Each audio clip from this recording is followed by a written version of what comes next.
this one's a game changer. Like this section, and I got to redo all these videos. By the way, I was looking at this shit. I'm like, these are all so outdated. I got to redo all of these. But there's the you guys remember the conversation that I had when we talked about like our purpose and our things that we're looking for and the things that we're meant to do. Like we're trying to find like what's my thing, my calling, my thing.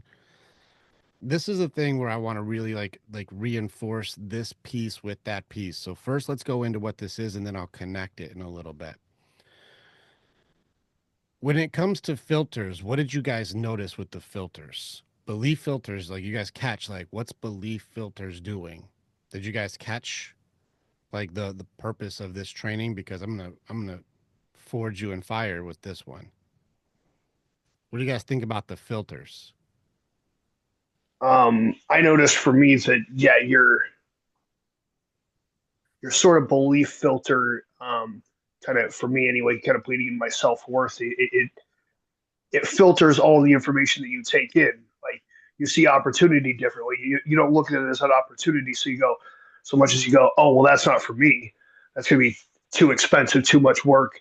Uh, I can't pull that off. Not me, not by myself. And therefore, you don't even consider it. You don't even Hmm. see it as an opportunity so much as you see it as a thing that's simply out of your grasp. Correct. All right. What else do you guys see for filters?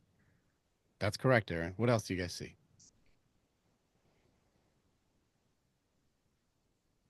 Notice that filters for me are in some departments or areas positive, and then in other areas like, God damn, you know what I'm saying? Um, so like when it comes to, I guess this is what you've been telling me the whole time, body side, do things, etc. Hmm. I can do anything. There is nothing I can't do, right? But when it comes to spiritual side and it's like I struggle, Heart side, spirit so side. Yeah, I see you. yeah. It's good. And you are also correct. Correct. Michael, what do you see for filters? Filters, it's interesting because I think about like my interactions with Jess and a lot of times she'll say things to me and I'll take it one way, but it wasn't her intention at all. It was just the way I was perceiving what she was saying that completely skewed and vice versa. Same thing. I'll say some things to her and it'll be completely not my intention. And it's just my filter or her filter. It's just fucking it all up. You are correct.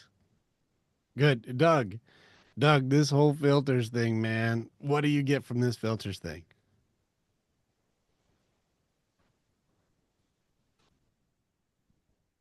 Um, honestly, I don't know. I got lost in this assignment. Good.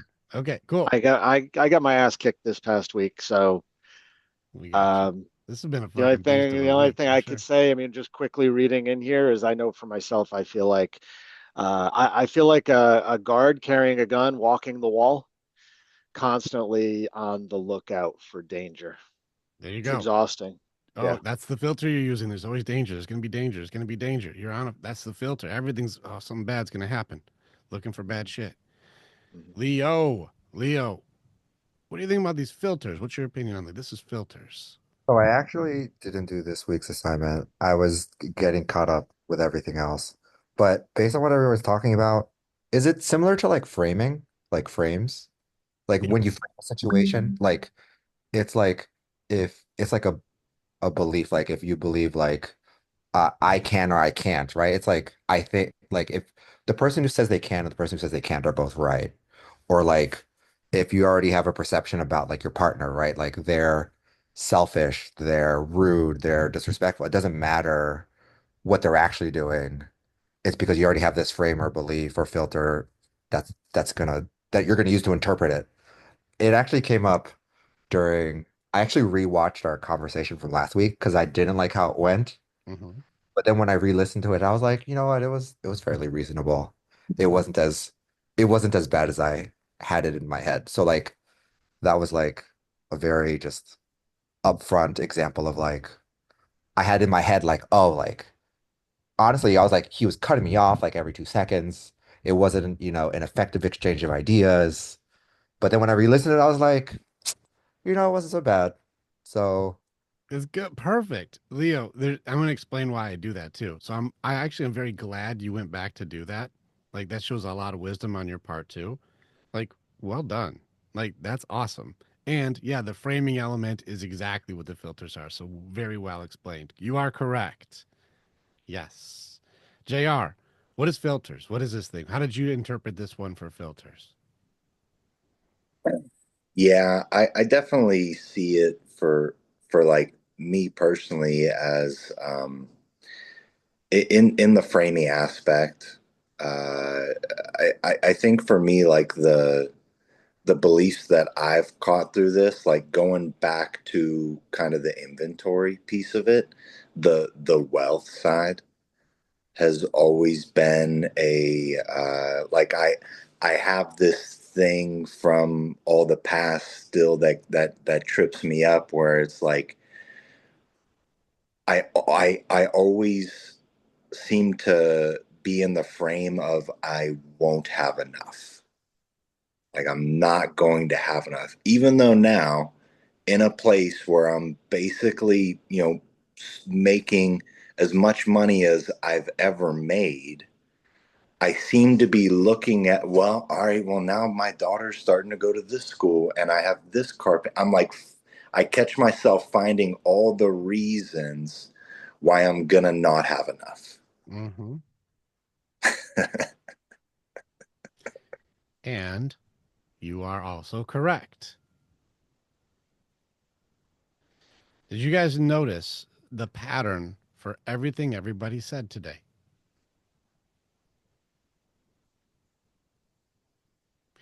I'll help you out. You are all always right. Was anybody wrong today? Nope. Everybody's correct. On filters, you are always right. Sometimes it's like, that feels good. I actually really enjoy somebody telling me that I'm right. I like that very much. And It's like, get into an argument with Jess, and she tells me I'm wrong. I say, "Well, Rick says I'm always right." let her know I said you're always right. You are always right. You guys are always right. When it comes to framing and filters, you're never wrong. You are always right. Now, the dangerous part about this is right about what? Because Leo, you said it. If I believe I can or I believe I can't, either way, you're right. It's like right about what though? I believe I'm fucking worthless. Careful, you're gonna be right because you'll make sure you're right. I believe I can't do that. You're careful. You're gonna be right. You're gonna make sure you don't do it. I don't believe that she loves me. Careful, you're gonna do behavior to make that correct. Careful, you're gonna be right. You see what I mean? Being right all the time may not always be good, but we will make sure that if we have a filter, that we're right. Now, Leo, I'm going to explain last week's behavior. Whenever I catch a filter, I stop people's conversations. Because whenever I see somebody adding in a belief filter or a behavior filter that will corrupt the rest of the conversation, I pause people. I let people know ahead of time that I do this, especially the couples group, because I fucking stop everybody. The reason why is because if I add in a frame or a filter that will corrupt the rest of the story, I have to stop it quickly. So if I was like, you guys, Leo and I went out the other week and we went out to grab a couple drinks, we wanted to grab some food, and Leo's a fucking racist. He hates every other race. And so he wanted to get a cheeseburger. I wanted to get some hot dogs. And then we were just at the bar and like, hold on a second. Hold on. Did you just say Leo's a fucking racist? And I'm like, oh, yeah. Leo, are you a racist, dude?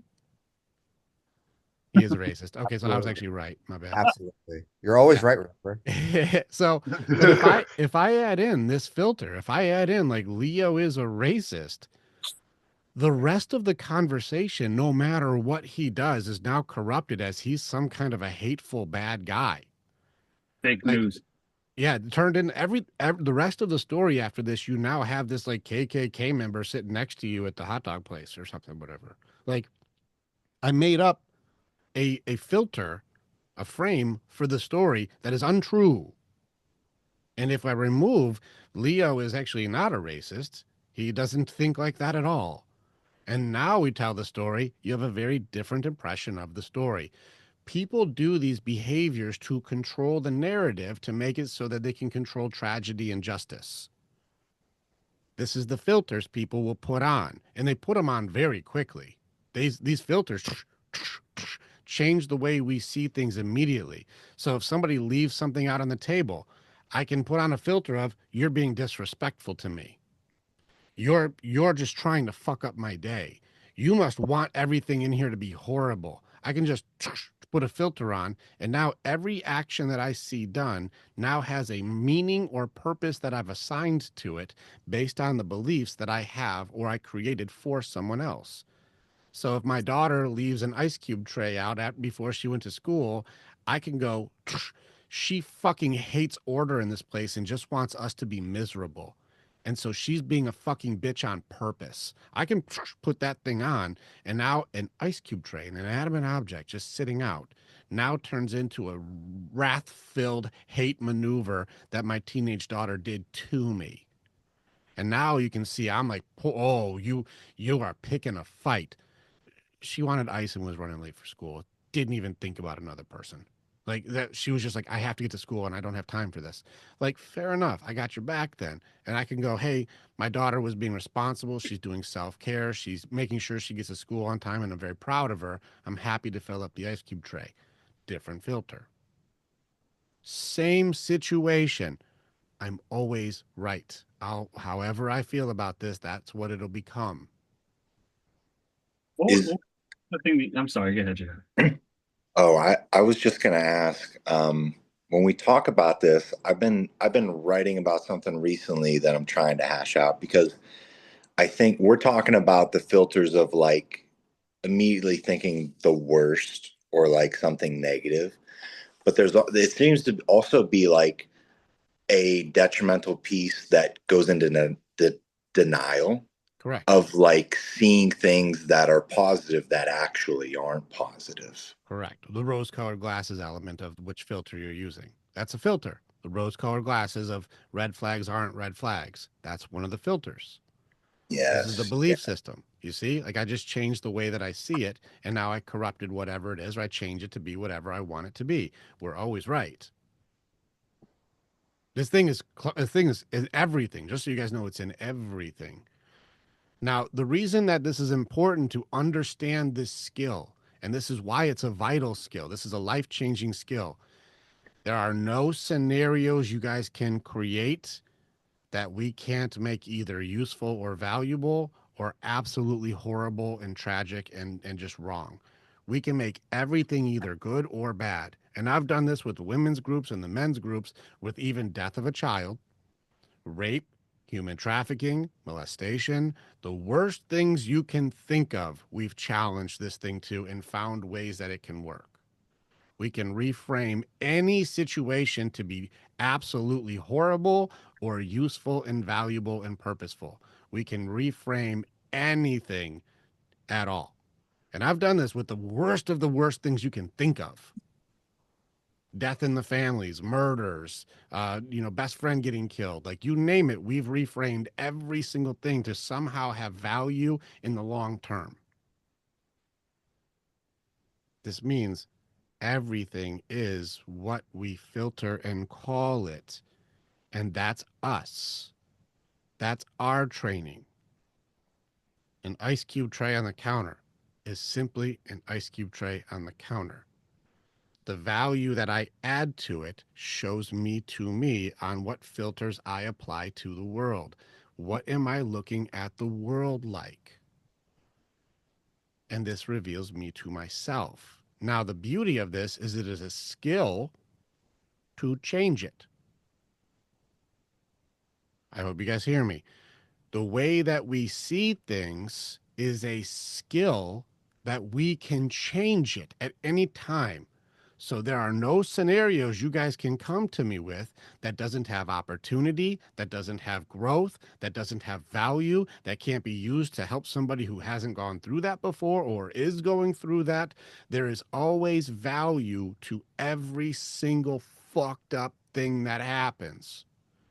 But do we look for opportunity and value, or do we look for how this is happening to me and like this is bad? Everything's bad. It's all bad. We get to choose our filters. Correct. The thing you were talking about with your daughter with the ice cube tray, and her getting to school on time.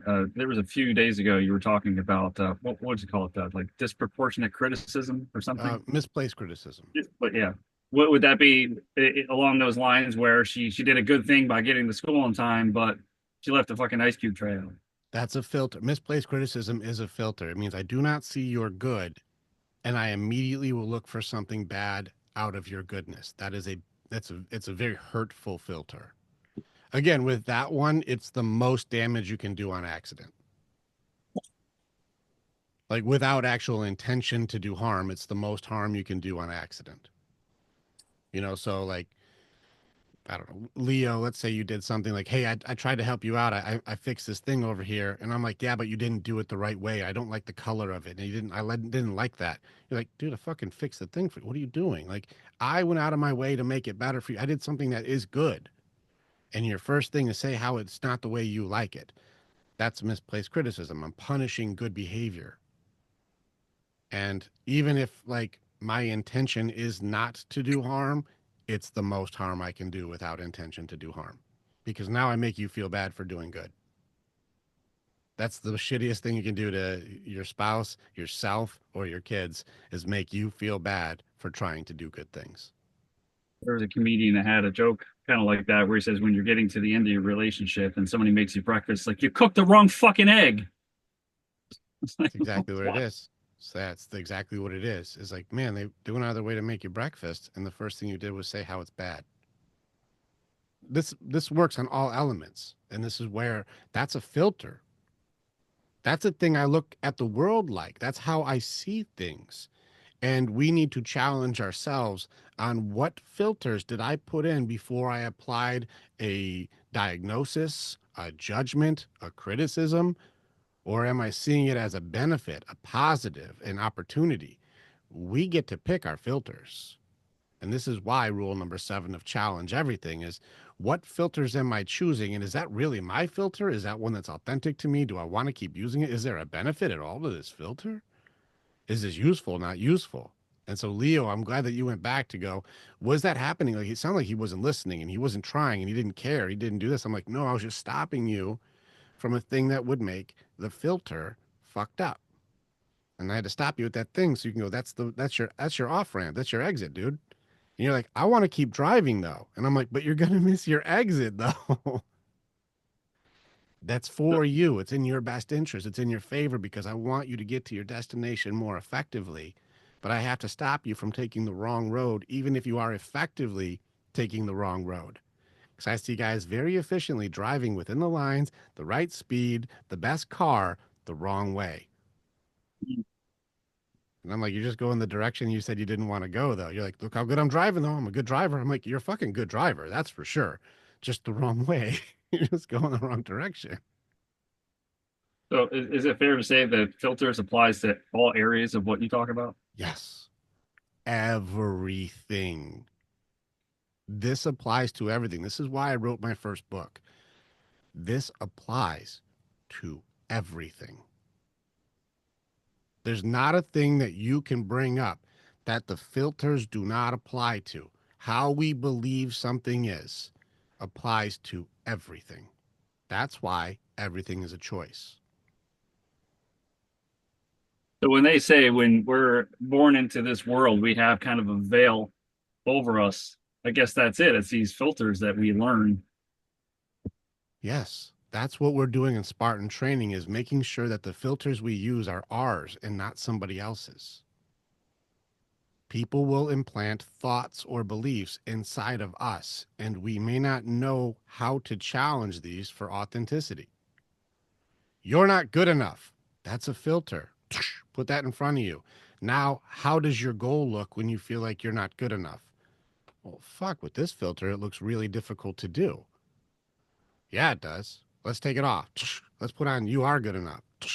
Now look at it. You're like, oh, I could fucking totally do that shit. It's the same thing, but I added a different belief or a different view of it. And now it changes completely. Do you see how quickly I can rewire this? The reframing of a belief system can be done in a second. This is a skill, fellas. This is an ability that you can practice. You can do this. I believe I can, or I believe I can't. The Henry Ford quote, Leo. I believe I can, I believe I can't.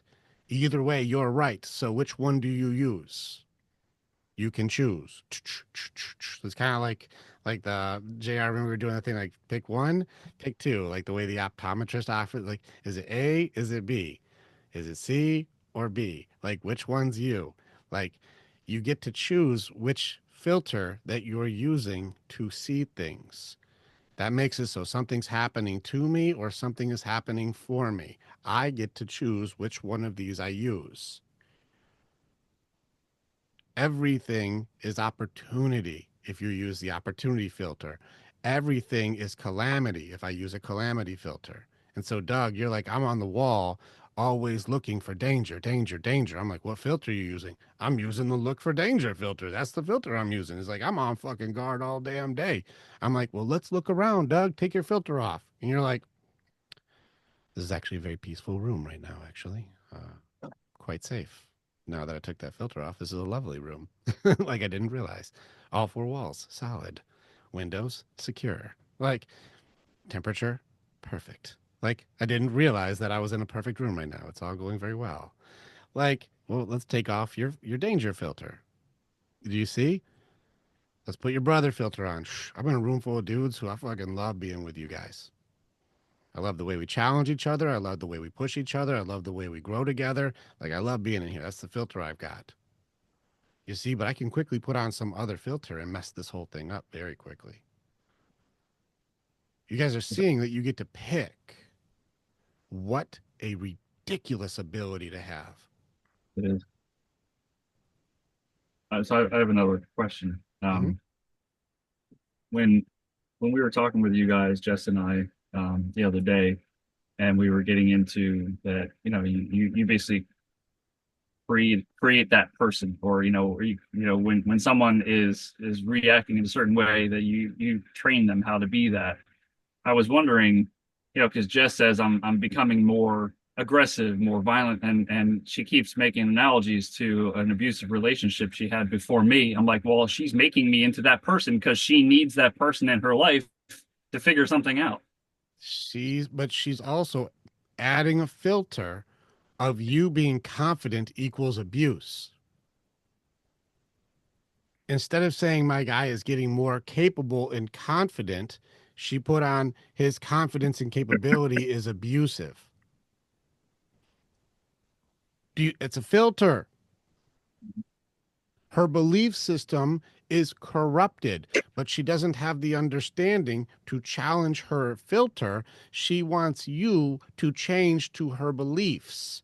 And so she's doing a judgment to make your confidence look like abuse. Well, what does that do to your filter? Me being good equals I'm abusive. We have to challenge everything. How does that play into, like you say, people say, you always attract the same people into your life, and it's almost like you need to have that type of person in your life for some reason to work through something. And I guess if you attract someone into your life who isn't that person, then you need to work through something. Does that mean you then turn that person into that? There's a choice everybody has to make in any dynamic, whether I will comply or not comply. I will, bend the knee or I won't. I'll change or conform, or I won't conform. That's why we raise our awareness so high. So you being around me, I am very difficult to corrupt, but I will build you the fuck up every time you're with me. I'm always going to help you up. I'm always going to help you up. That's what it is around me. But how easy do you think it would be for someone to corrupt me? Like, you're going to have to work, because I know myself very well, and I'm aware of what filters I'm using. I even came in hot this morning, very aware of what filter was on. Like, there's a point to what I'm saying is, when you know thyself, people can try. And that's okay that they try. But until I comply, it doesn't matter. Does that make sense? Sense. Good. Kyle, are you on the phone? I think Kyle's on the phone. I can't hear you if you're talking to us, Kyle. He's on the phone. Okay. So, Michael, there's an element there of I'd have to know myself enough to where if I say you're being abusive, you go, no, I'm not. I'm being confident. I'm being competent. I'm being solid. No, you trying to filter I'm abusive for disagreeing. Well, I also don't agree to that too. A lot of ladies do this. Mm-hmm. They do it. My, They do it only to the ones they can. yeah. A lot of times to this, like the experience you're having is like it like pulls me into like my childhood because my mom had the terrible experiences in her first marriage with a guy who was, you know, a bad guy, but he was also a leader, very successful. Like a lot of the things he did, like Rick's going to talk about tomorrow, the execution piece. He had a lot of great pieces as far as gaining success and doing the things that got him, you know, a lot of things that we all want. But now she associates anyone who has those traits or results or is in a leadership position or has that type of confidence as an abusive person. That's her filter on men. And she passed that down to me to look at any guy who was in a leadership position or had like those traits as a bad person. And I should not be like them. Mm-hmm. That's a curse. That's a generational curse. Now, JR has to either break this curse or give it to his kids and they have to break it. Who do we want to break our generational curses? Us or our kids? Us. It is up to us to challenge everything, or else our children will have to do it for us. And so this is on us. And some of us have already got some shit in our kids already. We already kind of fucked it up. Well, that's okay because I need to learn how to kill it. And now it qualifies me as trained enough to help them kill it too. So it's not too late. Doesn't matter if they're 18 or whatever. I'm going to learn how to beat this so you can beat it. My brother Ryan is coming over today. He's my only family member who went through Spartan training, and we had to kill some shit I never knew he went through. We had to go through all these things. I had to teach him how to break our family's generational curses because he never would have. And he was in his 20s when I taught him how to do it. This means even if your kids are grown up a little bit, it's not too late to teach them how to get rid of the curse that came from grandma or grandpa. It's not too late. We can teach them how to do it now. Just like you guys are learning now, they can learn too from you. I had to rewire the filter. I had to rewire the way I saw the world. I had to rewire how I saw myself. I had to rewire. And now that I can see I can switch those around, the free will element of which filter I choose to use changes the entire view of the planet. Now you see too much and it's hard to ignore. This is one of the most ridiculous weapons in your arsenal. Changes everything. Everything changes when you understand this weapon. We can reframe any situation to be valuable or useful or horrible and all happening to me, poor me. Any situation, they all have a reason. And there's something I can learn. And there's more that I can get. And there's something I can choose how to handle. Everything is. And I would even challenge you guys to write it out. Think of a situation where there's not a decision to make. Now, this is where we get confused, is because we think that having two shitty choices means I don't have a choice. No, you just have two shitty choices, but you still get to pick one. They just both suck. But it probably took a whole bunch of choices to end up to two shitty choices. So that's how causality works. I made a bunch of bad choices that led me to these two really shitty choices. I'm like, well, which next shitty choice are you going to make then? I guess we got to start digging out. Like if you're buried up to your neck in shit and somebody's about to swing a bag of vomit at your head, do you duck? Yeah, right.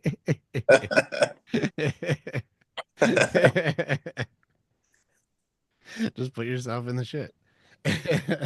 That's funny. That's funny. I want to hear now. What are you guys seeing with these filters? Now, can you see, like, man, every scenario, every situation, you can switch a filter. I can switch which belief I have about any of it.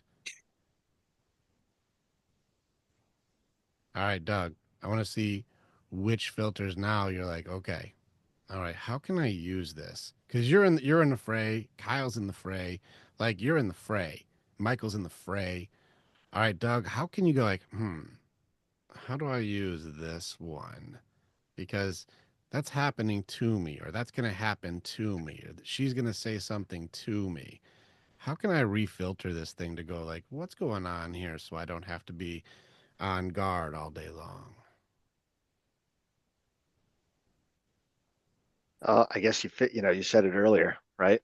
To take the filter off, look around, and that the room that I'm in is safe, or where I am is safe. A lot of reframing. It's almost 60 years of bullshit, and that's part of what's kicked my ass this week. Is I'm overwhelmed by what I've found. Like I thought I was on the mountain, but somewhere on the mountain, but apparently I was on the flat ground walking to the mountain.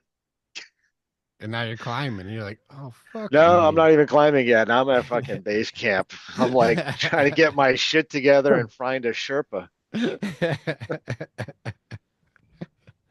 It's And all, it's all and part it's of this journey. disappointing. I mean, for me, like emotionally, it's like, fuck. I thought I was somewhere, but I'm really nowhere. Well, you are somewhere. You're at base camp. Let's get ready, bro. It's an again, if there's an expectation filter, I expected this to be like this. It's like, well, now we have to use the sword of acceptance to go, no, no, I'm at base camp. It's like, can I accept I'm at base camp? You're like, but I thought I was higher. And I'm like, but you're not. But that's okay because you can be, because now we just go that way. Like, Mhm. cool, let's go do that then. Well, You know, how do you feel about let's go climb now? You're like, I thought I was climbing. I'm like, well, you weren't, but we will. And so Yeah, let's go. yeah, so you yeah. mentioned, I'm overwhelmed. I feel overwhelmed by, like I said, this past week and the things that I'm working through. It Good. feels like anyway. Well, I'll show you one thing. Give me 1 second, Michael. I'll show you one thing. Give me any one thing, and I want to show you how to use the sword of acceptance for it. Give me any scenario, and then let's pull radical acceptance to it and see if it's still overwhelming. Hang on, give me a second. Because just like you saw that fight on Wednesday, Robert and his wife Katie had that fight for over 4 years, and they had multiple couples counselors. He said at least 6 couples counselors they went to that could not resolve that fight, and we did it in 10 minutes. I don't even know where to begin, to be honest. Well, I just give really me don't. any one thing, just one thing. This is bothering me. I don't like that one thing. Like, I'm at base camp. That's one. Hmm. Hey, Doug. So yeah, the beliefs, going through the beliefs is kind of where I got really fucking. I got a whole list here, but one of the ones that bothers me is I don't like my wife. Got it. Cool.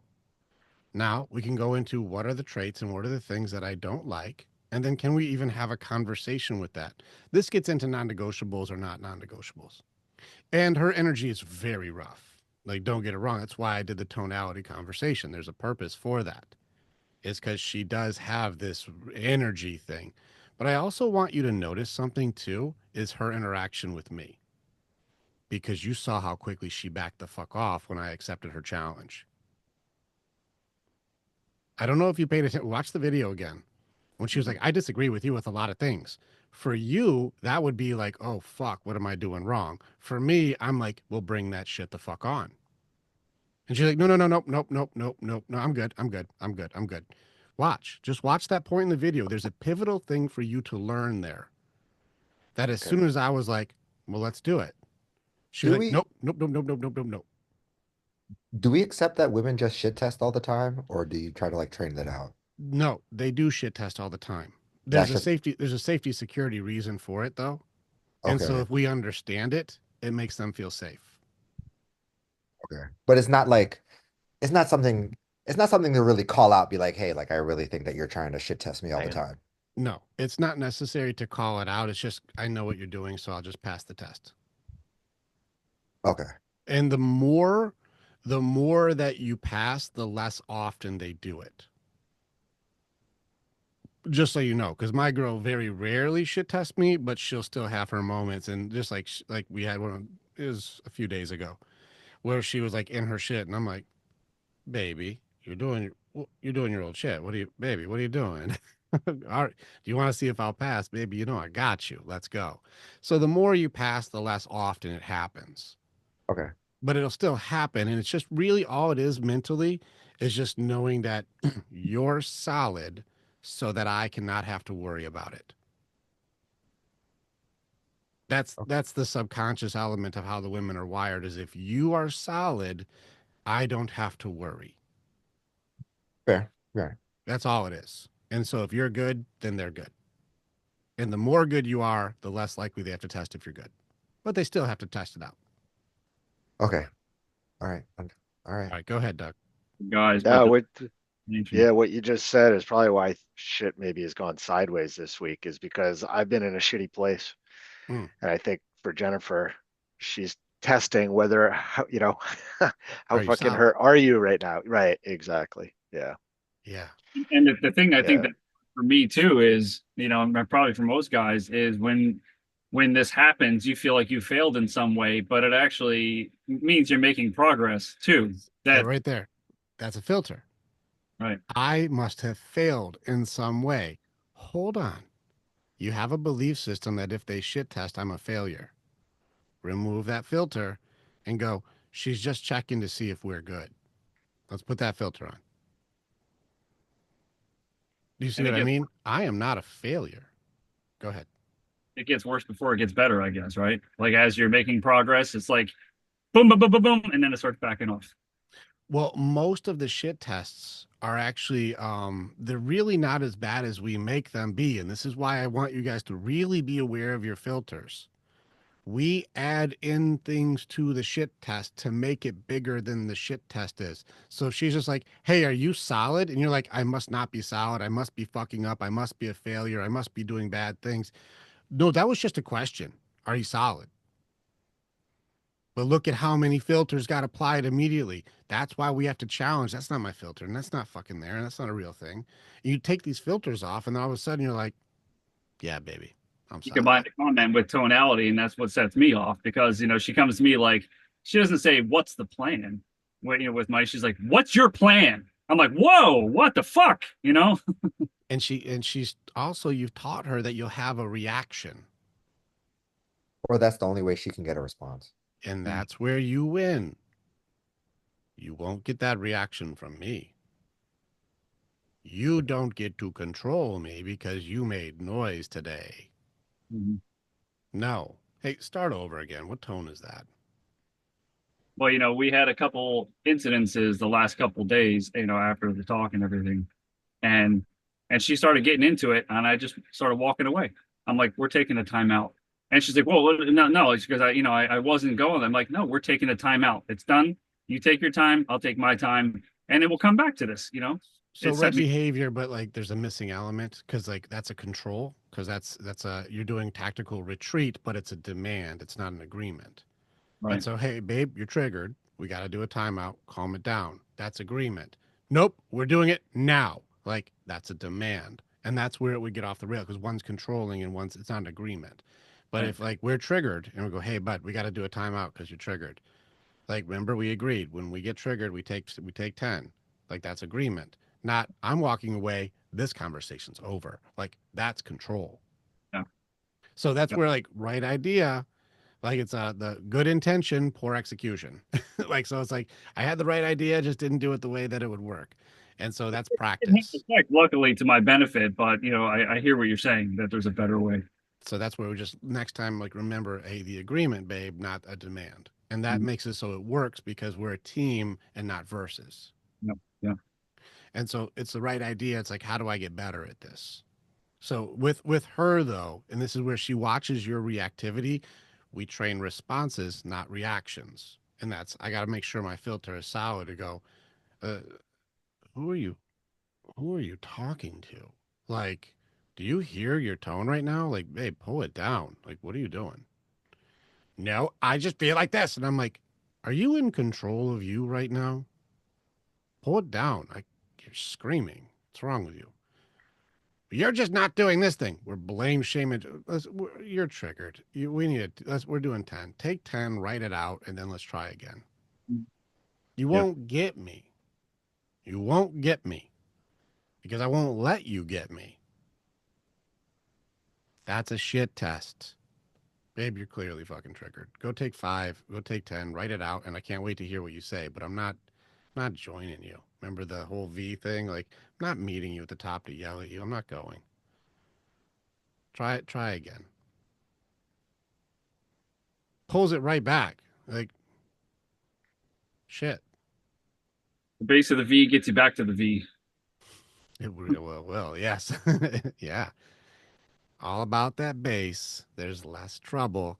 The more we build people up and make them feel safe and secure, the more vagina you get. So it's better. Like, it's these elements that if we just do these things, it all seems to work. And it keeps working consistently, but hold the line and going, no, I'm not joining you with this energy. Rick, I gotta tell you, I am so looking forward to teaching my kids this stuff and growing up because they're gonna be fucking phenomenal adults, and I'm just so grateful. My daughters are crushing, and they're in their friend groups, they're smashing. They're so far ahead of the other kids at their age, and you get to do that too. Thank you. Yeah, it's gonna be awesome. You guys mastering this makes you guys great pack leaders. And again, this is where I have to understand legacy. Your kids will never go, wow, Rick Yee was the greatest. They're going to go, my dad, Mike, was the greatest. They'll never know this conversation ever happened. And I don't require it to. Now, Man, what I was gonna, my dad, Kyle, figured that shit out. It's like they won't know about Rick. They'll just see that dad got his shit together. Dad figured it out. Dad got it. My dad's solid now. Same thing with all of you guys. Your daughter Leo is gonna go like, my dad's the greatest dad in the world. They'll never know what training you went. They don't even know that you're a fucking Spartan. They won't even know. They'll just know my dad is solid. that's awesome. So that's where you guys are at. Which filters did I use to see what things are? It changes everything. If you're looking at her and going, what a fucking bitch, that filter will affect everything that she does. And if you look at her and go, my babe is hurt and she needs me, that filter will change everything that she does. Do you see how quickly that changes the entire scenario? Whenever my girl's having an issue, I don't apply any negative filters to my babe, even if she's doing negative behavior. Because as soon as I add in, she's being a controlling fucking cunt. Every behavior she does from this point on is fucked. And I will be very uncool to her. But if I go, my babe is hurt and something got her today and I need to protect my girl, that changes my entire interaction with her. Do you see which filter I chose? If I go into blame, shame, and judgment, or if I go into trying to do understanding and empathy, I'm going to have two different results for the same scenario depending on which filter I use. What belief system I use matters to the highest degree of the choices that I make.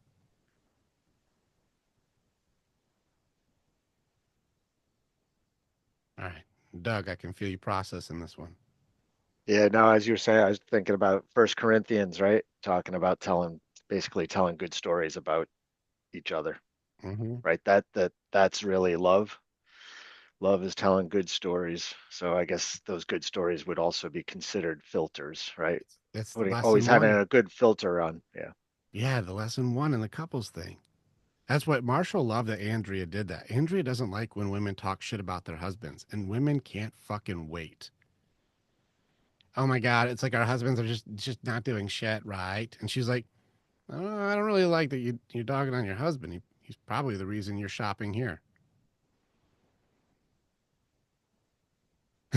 The reason you can even afford to be here is probably because you got a good dude. I'm not really big on shitting on husbands. Like, you got a good guy and you came here to just talk bad about him.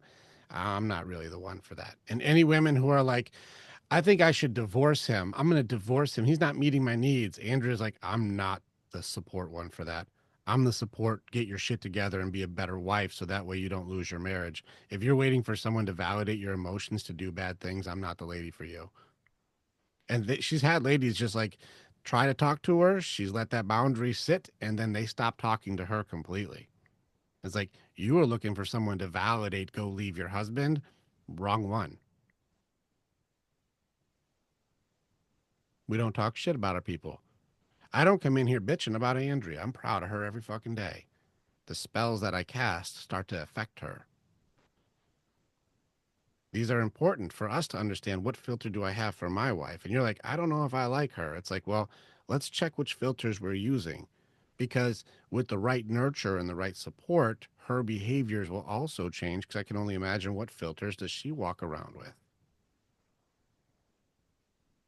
And that's like, oh shit. Yeah, that's me. I'm on guard all day. But we're actually okay. Yeah, it's actually fine. Yeah, it's interesting. I found I guess now that you're talking about this, a filter that she shared with me. 16 years, never knew this. Mm-hmm. She said, and I quote, let me just find it here because I wrote it down. I realize I'm defensive because if I'm not, I'll be obliterated. Yeah. I think this started when I was around 6 years old. So I asked her, like, does she know where it came from? But basically, she says there's a little 6-year-old girl inside of her that is defending her at every turn to keep her safe. Sounds similar to me being on the wall, Mm-hmm. looking for danger. I think she and I process it differently. She processes it as defensiveness. Yeah. So here's the filter for you. My babe has never felt safe. Now, not feeling safe is not justification to do harm. And that's why I pull my girl back. Hey, just because your dad left doesn't mean you get to be mean. Because that's Andrea's thing. Her father left when she was 6 years old, so she's never had a connection to a male figure. And I'm like, just because another man wasn't there doesn't mean you're free to do harm. Mm-mm. No, as a good man, I'll stand against bad behavior. I don't stand for that. And so I look at her as like, I was abandoned. I was abandoned. I'm like, that person made choices, but it doesn't have to define your choices. And so I have a filter. My babe, she had to work through daddy stuff, and I'm here to support her, but I don't enable it. Your babe never felt safe. Cool. Now you are safe. I've got to get you to see you're safe again. You've never known what it is, though. So it's like a new thing. It's kind of like a starving person eating for the first time. It's very painful. It's painful when you first eat, even though it's what you need. When a starving person's been starving for like weeks, that first meal is painful to the body. Analogy. And so she's going to have to learn how to eat again. It's going to be painful at first until she can start realizing this makes me stronger. This makes me feel good. Aaron, what do you got? Oh, I was just realizing I was muted. I remember hearing something that people who are lost at sea for a long time and go dehydrated, they actually have to be careful about just how much Gatorade they give them. And no, they don't just give them a gallon right away because there's horrible health benefits. You have to rehydrate slowly. Anyway. Yeah, correct. It's the same concept of people who have been dehydrated or starving.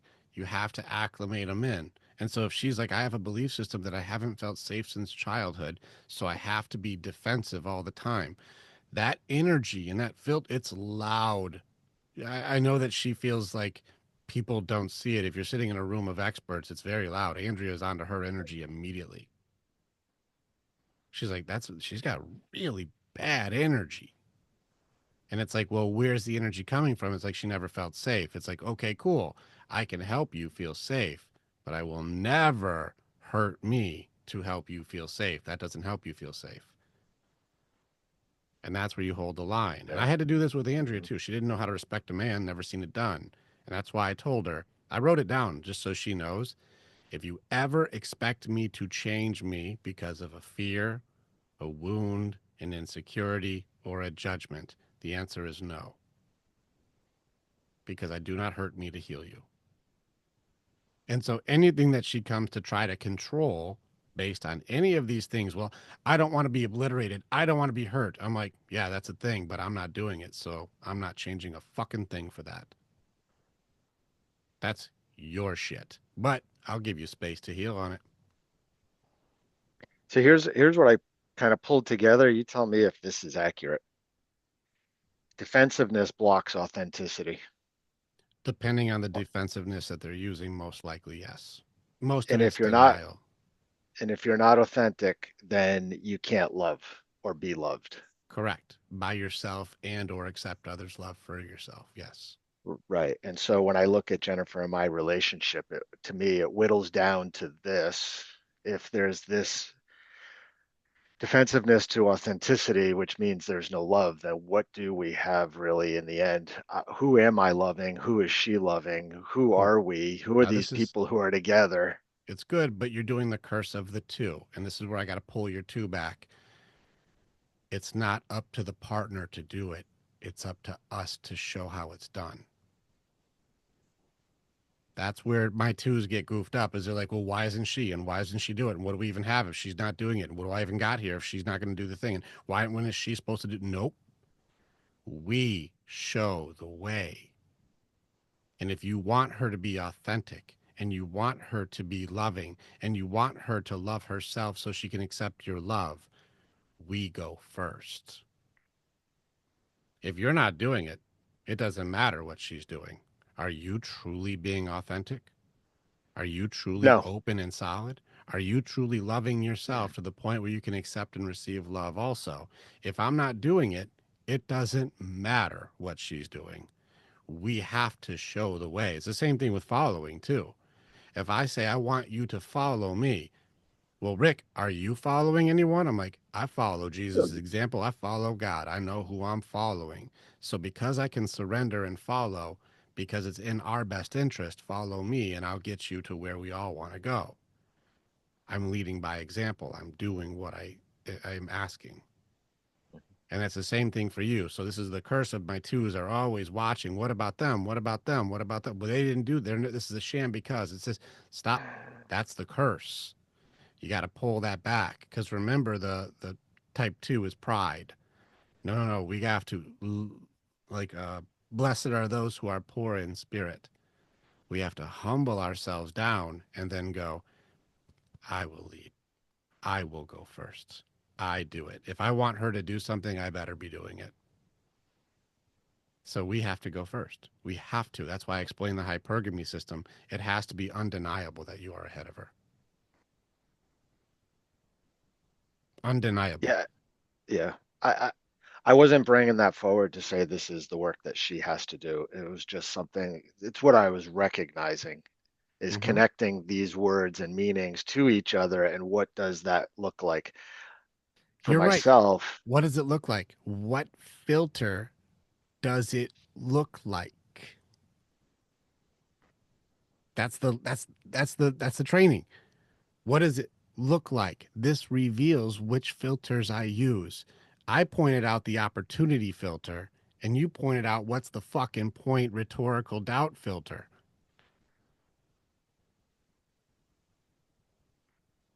Do you see, like, which filter did you use? That's the opportunity for me to lead. Nice. I know what to do. I'm going to do it. Or, oh man, this is all shit. There's no point in trying. What the fuck am I even doing here? I hate this bullshit. You get to pick your filter.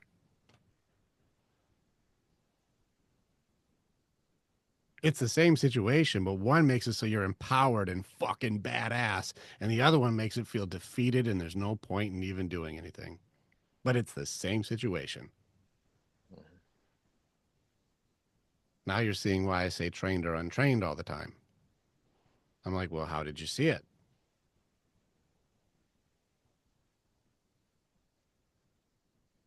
Michael. Yeah, I play a little game with myself sometimes, you know, where like if there's laundry to be done or this, that, and the other thing, rather than saying, well, you know, Jess should be doing this or why am I doing this right now? I envision, all right, what if it was just me and the kids and Jess wasn't here for whatever reason? The Yeah. laundry needs to be done, so I'm just gonna do it. And it has nothing to do with her and pretend like I'm a single dad and okay, do the laundry. I'm not gonna put this on her. I'm not gonna think about her. I'm just gonna do it. And then there's another one too where I envision that I'm in like a game, like a almost like a flight simulator where it's just me.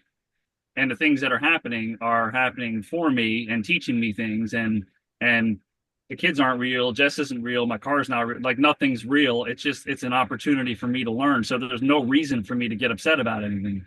Yeah. Yeah, and it's a really good game you're playing too, because if it wasn't there, you'd miss it. That's one that I play. That's why, like, in the Tuesday night group, I turn my phone on in the Zoom call and walk through the house, and Andrea's work sends these big boxes everywhere. I'm not kidding. The hallway in front of me looks like we just moved in this week. Like, there's boxes everywhere. And her office it's nuts in there. That's why we have separate offices, because I'd go insane if I was in there. Like, this place has just stuff all over the fucking place. And you can see the very boundary of where the hallway hits my weight room is because it goes from fucking boxes to all organized. Like, I mean, this is my space. Like, my space stays, I got my shit together here. This is chaos in this area. And even Greg was like, that gives me fucking anxiety, even just seeing your place, dude. I'm like, I know. But if anything ever happened to her, I'd do anything to have these boxes. Her side of the room is, I don't know how she operates with how messy her side of the room is, but my side there's a place for everything. This is how I operate. Marshall Rosenberg would laugh as every time you worked with couples, there's always one messy one and one clean one. It's like everybody has to fucking fuck with each other. I'm like, I don't know. I think there's a balance to these things. There's a reason that we're attracted to the opposites. There's something there. If anything ever happened to her, I would miss the mess. If anything happened to our daughter, almost got killed last year. Her mess, I'd miss it. She dominates the basement. She turns that into her fucking dorm room. It's so hilarious because her other sister's down there and doesn't get to fucking even get an inch in. Like, she just spreads and just makes a mess. And it just makes me laugh because I'm blessed to have that person still here to even make that mess, because she almost got killed by a car last year. That's the filter that I put on. I'm blessed to have this mess. For years I fought it, dude. Here's a thought I don't understand. All of our cabinets, I don't think they understand that you can have those organized. Every cabinet is just put in there. I'm like, why is pots and pans, Tupperware, and spices all in the same cabinet here? What's going on? This could just be pots and pans. That's Tupperware and that's spices. Like, that would make it so I know where things are. Nope. Anytime anybody does shit, they just throw it in cabinets and that's it. And I would spend weekends unloading everything and reorganizing. Like, this fucking bullshit is nuts. I had to do radical acceptance and be blessed for the mess. Doesn't bother me. I just figure out whose week it was that they cleaned the kitchen, and then I just kind of scavenger hunt what they think it was supposed to be. They think cups go here. Okay. They think spices go in this one, not this one. What an adventure to find it. Like, it's fine, because if anything happened, I'd miss them. I'd miss these weird systems. You know, and so I had to do a different filter. I'm actually very blessed to have the scavenger hunt. My girls share stories that have no point. I learn nothing. Nothing. And I'm very blessed to hear the stories. Can't wait. Tell me all about it. I actually love going along with it, even though I learn nothing at all. I'm lucky to hear it. I'm lucky to hear the nothing story. I'm blessed. Something happened to that kid, I'd fucking miss the nothing stories. Those are my filters. That's the filters I use. And my girls are very safe with me all the time. They share with me. Nonsense. I'm blessed. That's the filter I use. I'm showing you that you can choose this because my old filter used to be I will fuck you all up. And this one is like, I'm blessed to have these problems. Like I just changed the filter and now everybody's calm and cool and loving and our family is close. But I was the separator because my filter was creating a divide in the house. I was always right. But right about what? You guys are always right. Always. You're never wrong. But that may not be something I'm very excited about sometimes. I saw that smart, Kyle. I saw you. You're like, damn it. That's what this lesson is. This is one of the most powerful weapons that we can get. This makes the world change immediately. And you can change it at will. This is a skill. This isn't something you're born with. You can change your filters at will. As soon as you catch it, you can switch it. Think about it. Any scenario that you guys brought up, everything Doug just brought up, or any scenario you bring up, we can do a different filter for. I bet you guys can do it right now. Think of anything. Oh shit, my coffee cup just broke. We can add filters to this very quickly. I can even add shame filters and say it's Andrea's fault.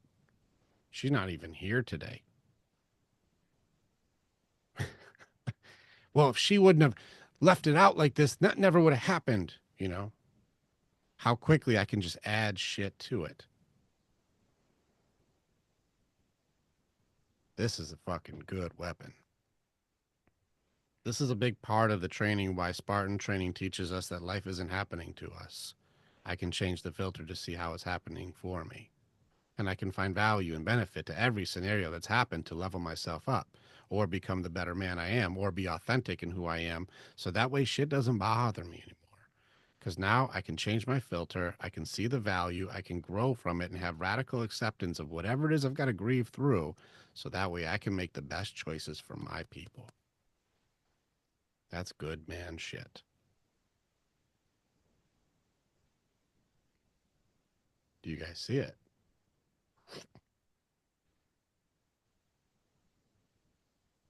It's everything. It's everything and everywhere all the time. These things are never not happening. And remember, our Epictetus compass, the filters that we use reveal us to ourselves. It's not blame, shame, or judgment. It's awareness of what filter do I use so then I can take it off or I can add one on. Am I moving one towards something good or am I taking me away from something? Like I get to decide. And that's why we catch each other, because as soon as I start telling a story about how Leo's a racist, you guys should fucking stop that filter immediately, because that's not true. Like, we got to stop the filters before they start corrupting the entire story. Trained or untrained? Did you see it or did you not? Did I change it or didn't I? Did I use the one that's effective for me or did I use one that my mom or my dad put in there? Or one that my ex or, you know, my betraying best friend or whatever put that filter in there? Like somebody will add a thing and you're like, damn it. And even more scary is that social media or news can throw filters on you guys too. These filters can come in from anywhere. Hey, Rick, why do we use certain filters for some people and not for others? The simple answer is because there's an element of protection that we're trying to do because I don't have acceptance of what other people are. If you understand what people are, I'm not very guarded against people because I'm not scared of what they may say or do. You know what I mean? Like there are things like if you said something that was hurtful, I may have to evade that hit or I may have to block it. But I'm not going to be angry or upset because you feel the certain way. And this is where like you don't see me waver when it comes to being challenged.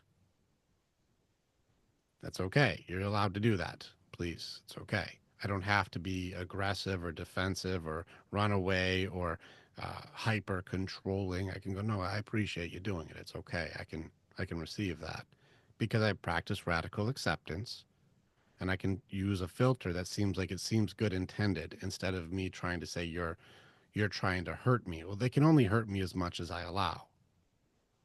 And that's okay. I also understand too that there's only a few people that I put in an area that can do maximum damage. Like Andrea can do more harm than all of you put together.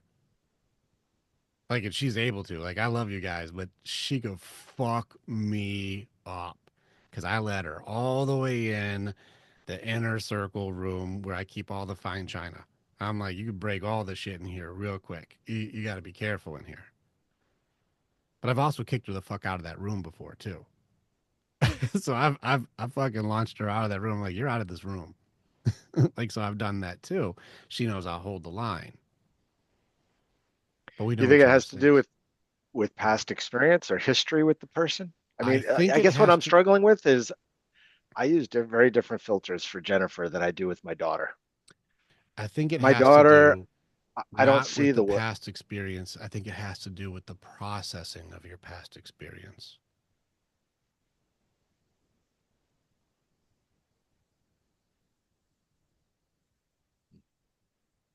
Do you see what I mean?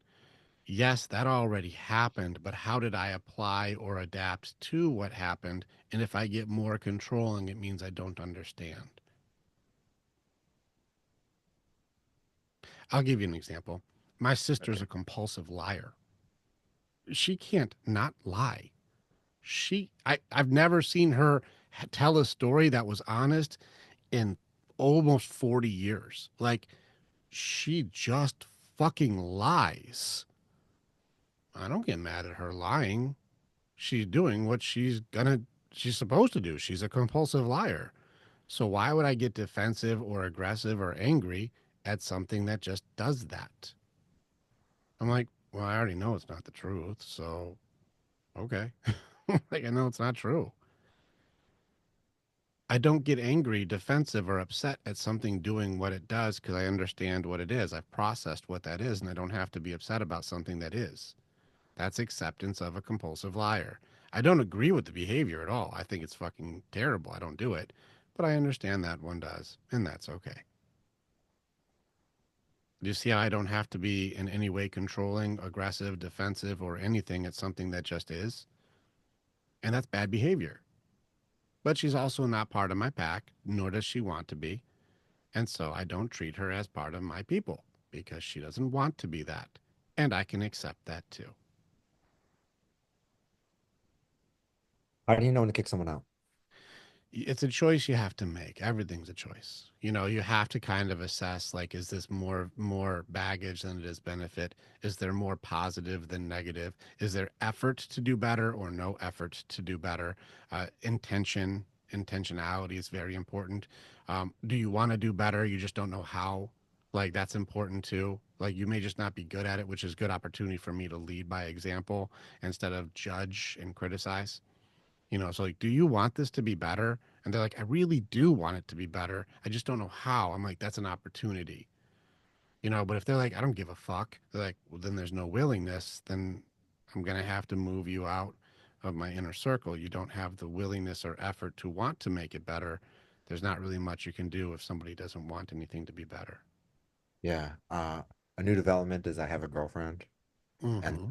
uh, so like there was a specific conversation, and I was just like what is happening? Like I just like I'm very careful not to make judgments. I'm not like no labeling, no character assassination, right? Mm-hmm. Just ask questions, but then she wasn't answering them, and then I'm just like, so then why are you telling me things if you're not going to answer my questions?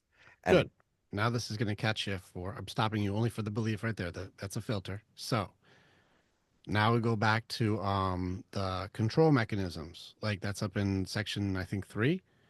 Uh, And when you see the fight, flight, freeze, and fawn, the negotiator, the attack, the retreat and surrender, like the freeze, which control system is she using if she's not answering questions? the retreat, right? No, Or I'll show fawn. you guys. Yeah, it's the Fawn it's fawning system. It's negotiator. Where is it? Here we go. Coping mechanisms and misunderstandings. I'll share it just so you guys see like it's in our training. And then the more that we do this, you're like, ah, I see. All right. So if we go in there, the denial distractions, this is flight, bargaining, fear, fawn response. And this is controls of conversations, answer questions, deflects specific answers. Let's see. There's one in here where I know it says it doesn't answer questions. Yeah, answers questions with questions. It's all avoiding answering. right. Avoids can be codependent. I think So it we says both we deflect from both specific answers. It's right here. left the conversation activated. I was activated because she's not answering my questions, and she was activated by my questions. Well, it's because she specifically said I was in such a different mindset last year. Oh, I was just enjoying my single life, and I was like, oh, okay, like what does? And she would be like, oh yeah, I went and did this and this, and I was like, oh, okay, like what does it mean to you to like enjoy your single life? Why can't you do those things in a relationship? And she didn't answer any of my questions. It's because that would be exposing truth, and they know truth is power. So then anyway, so then we came back later and it was just like, oh, like I felt like you were calling me a hoe. And I was like, Ah, I was very sure, like, and so like, and that's why I was like, I'm very careful not to make any assumptions no, or character assassinate. Leo. She called herself a hoe. That's why I, She projected that shit No, real no, no. quick. What she did is exposed herself to what she meant. Is if you're like, what does that mean? And you're like, you're calling me a hoe. It's like you didn't answer. You just know what you did. but then I don't know, but then she says other things like, oh, I haven't had sex in a year. So is that She's lie? That's a fucking lie, dude. She just called herself a hoe when you said, what do you mean? And then she said, I haven't had sex in a year. For me, these are radical red flags of like, you're a fucking liar. Oh. So anyway, that's really breaks my heart. How old is she? 23? Like, what is this? 24. She's 24. I hate being right all the time, Leo. I know. But I don't know. All right. So, so we'll see where it goes. I don't know. I think I still you're right. There are times where things don't add up. So what? I could drop her? What do No, you think? have her ass get tested so you're not going to catch a whole bunch of herpetogonosyphilades. Make sure you're solid. Have a really fucking good time and see if she has willingness to actually grow into a woman and not be a girl. Those are your options. But you get to have a really good time for a while. I think I do like her for you don't. Yeah, I think you're right. Listen, Here's the remove red all the physical the, elements to it and the see what's the list look inconsistency like. the inconsistency is a red flag. I do enjoy when we came back to the conversation, right? And she's like, I felt like you were calling me a hoe. And I was like, I was very sure not to call you a hoe. So I Oh, I'm asked pretty sure she called herself a hoe. yeah, she called herself a hoe, which is fine. Like, but like I feel like we both had like this, it was like a an even conversation. We weren't yelling. It was a conversation. I don't know. And I really appreciated that. But maybe Yeah, that she not enough. exposed herself. You didn't do something wrong. She exposed herself. Oh, 100%. Like, Yeah. and that was obviously, I was like, are you trying to shit test me right now and try to get like a reaction out of me? Or like, No, she's do trying you, to spin the story, and you are asking but why remember, would, but why would she even say these things? Why would uh, she expose herself? controlling the narrative. If they can, we got to understand. I'm writing this chapter. Truth is power. You have to. Women learn this in middle school. When they know the truth, they can weaponize it to their advantage. Why do you think they do reputation demolition against the popular or the pretty girls? They fucking demolish them so that way they can use truth as a weapon for personal gain. They learn this early. Boys don't do this. Right. So they learn the more dirt I know on somebody, the more power I have over them. What they're like the CIA. What's the most valuable currency to the CIA? Yeah. Secrets. Sure. Secrets are the most valuable currency the CIA has. Women operate like that. And so she knows if you know, I'll be giving you too much power. And then you can make choices off of truth. And that means I'm not in control of the dynamic. I think I think the saving grace is that like That ass. I think the saving grace is like the past is the past. It's sort of like, right? Like I will take you as you are today, and like After a have STD to test, yeah. after the STD, yeah, sure. I'll take you as you are today. Like we all have history. Like if you want to like compete on who can be a hoe, like we can play this game. But like It's not a good game. I Nobody mean, I'm just saying that like are we supposed to like talk about our past escapades and be like, oh yeah, well, I was Nope. also a hoe last year. That's what I'm Nope. saying. Like, Nope. it's not a productive conversation. Sure. I was just saying that but I was just very clear about like setting the frame about like why are you telling me this? Why didn't you answer? Like So I did a thing this morning. Andrea and I talked. I'm going to read it again because it applies exactly to this. And this was a thing that just came up in the phalanx. My wife works with women all day, every day, all the time. Her entire company is 99% women because it's a makeup and perfume company. So it's almost all women and gay guys. Like that's all the people that work there. She says the reason why men are more effective leaders says men are effective at leading because they can explain why they believe a way is better. Women, led by emotion, want what they want and can't easily articulate the why. So you are asking, well, why are you doing this? And why are you doing that? And why are you doing this? And she cannot answer these questions because they can't articulate the why, because it's an emotional answer. But if I said, hey, Leo, why are you doing that? You're like, well, because this thing goes to this thing, and that's why we want that. So I have to do these two things to get that. You're like, okay, fair enough. But if you go, why do you do that? She's like, because I wanted that to be like that. And I'm like, why? Because I, I wanted it. Why did you want that? You, why do you want anything? Huh? You're like, you just answered with a question again. Okay, no. Why did you want that? Well, you want, why don't you ask yourself that? Do you see how like I'm not explaining anything? I'm deflecting, I'm not answering questions, and I'm going to keep pushing it off to make sure I don't give an explanation. And she works with women all day like this and goes, they don't explain why. You ran into the same thing because you're like, I'm inquisitive because I'd like to know. And so she's like, I know the more you know, the less control I have.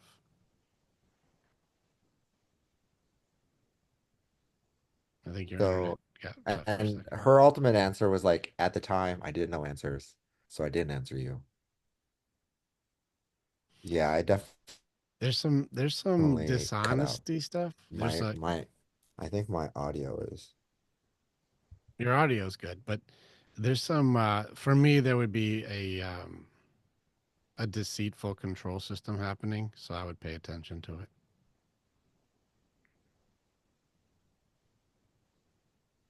I'm back, I hope. Yeah, you're good. Just watch out because I see I do see a deceitful control system here, which is denial of truth in order to control. It's gaslighting introspection, so it's really funny that you just ask questions she didn't answer and say, I feel like you were calling me a hoe when I haven't had sex for a year. It's like those two stories don't line up. I mean, it was in my head, of course, like of like, well, Should be you're a telling hoe. me you were a hoe, Oh like my god, she was fucking everything. whatever that means. Yeah, everything. Everything. She fucked the dog, she fucked the neighbor, she fucked the neighbor's dog. Like she everything, man. Everything got fucked. Like I said, it doesn't matter what the past was. If she wants to be a solid, good woman, get tested. Make sure you guys aren't going to get each other fucking sick. And if it's a solid area and the grass is fucking good, then go ahead and play ball. Like, cool. What happened happened. I'm with you there. Do you need to know numbers? Do you need to know history? No. Irrelevant, probably not useful.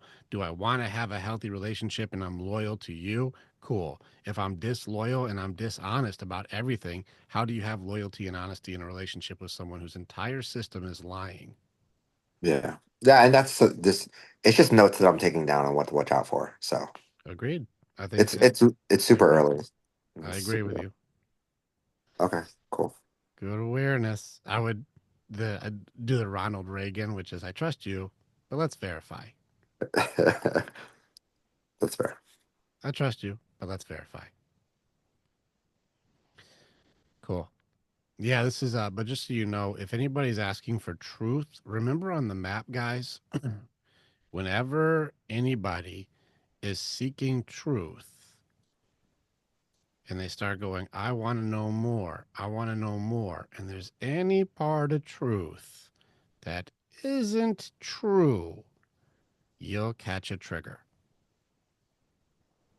Because if you guys are really telling the truth, you don't get triggered on the truth. It's like, yeah, that really did happen. I don't get triggered. But as soon as you start going, there seems to be missing truth here. And the best lies are 90 to 95% true. And so as soon as you go like, I think like 5% of this is missing. There's something missing here. If they get triggered, they start getting deflective, angry, controlling, start changing the topic, start bringing up shit from the past, start saying, well, you're just trying to do this and you're just trying to do that. And you see a negative response as soon as you ask for the truth. This is letting me know that I'm in excuses and justifications to manipulate the outcome. It's a protection system that's designed to rule with lies. You catch it. So this is the opportunity if you really want to have that person be your person, is to go like, you do know we don't have to do that with each other, right? Like I can handle truths, and that makes it so we can share with each other. And I'm sure you've been around enough people who don't do well with the truth, but I actually want a real relationship with you. And I'd love it if we would at least put the effort in to not try to lie to each other. There's certain things that say like I have to have discretion because it's not really useful to our relationship, and have that conversation where if you're like, what's your body count? And it's fair to go like, what's the relevance or value to that question? Because like, if I choose to be loyal to you forever and you're my person, who cares what the past was if you're my one forever? You know, and I've seen people who are like, I've only been with one person, and they're like, that's not enough experience. You got to go. And I've also seen people have a high number and go, that's too much experience. You got to go. Well, what's the motherfucking magic number, dickhead? You see what I mean? My judgments makes them bad. Instead of love them for who they can and will be, I judge them for who they were to become what they're going to be. And that's what's the value, please. You see what I mean? So it's fair to say, tell me the value aside from you just being judgmentally like demolishing a relationship. Power. It's just power. Remember, truth is power, guys. And you want to see who somebody is, give them power.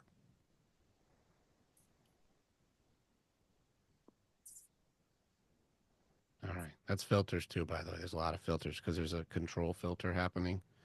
And it's good to know. Just good to be aware of. And I don't have to freak out about it.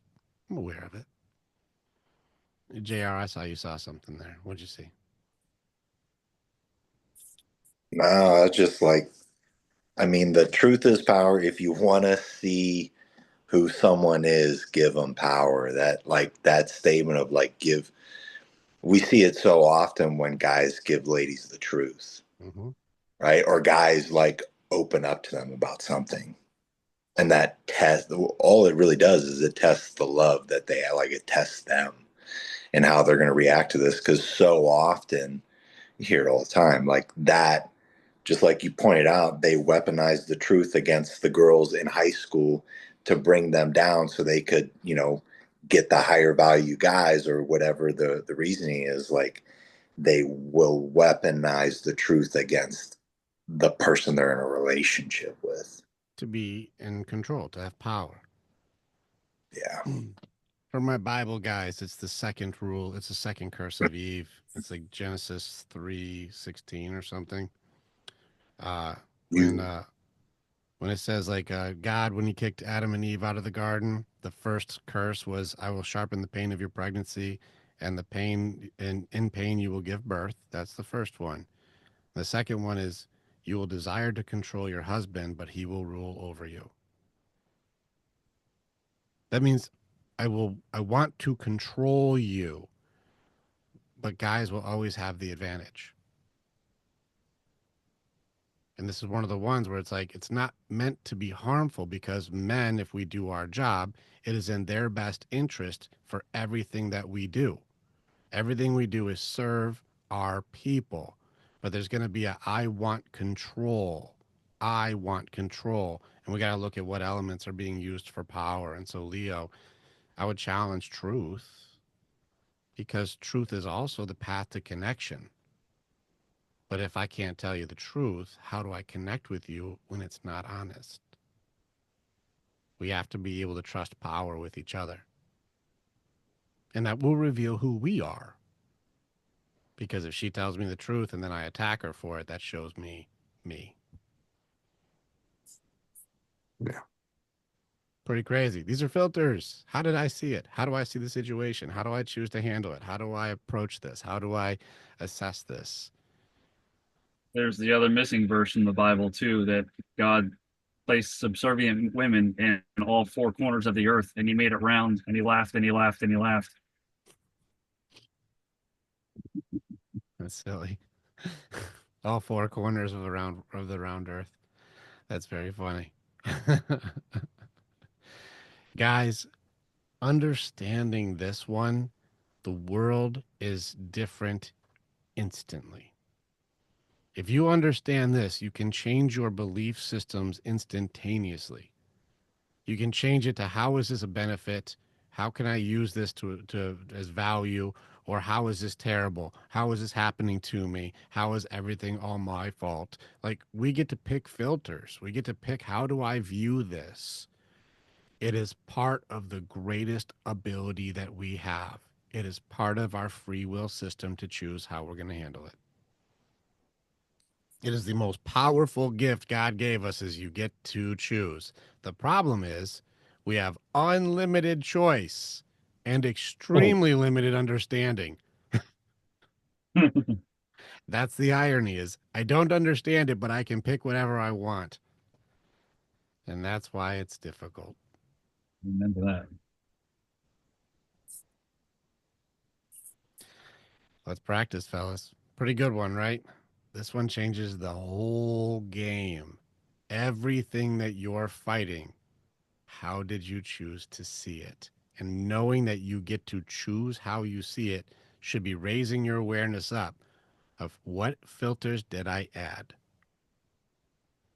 It's not shameful. It's not bad. It's not you're a shitty person or a good person, because the answer is, no matter what it is, you're always right.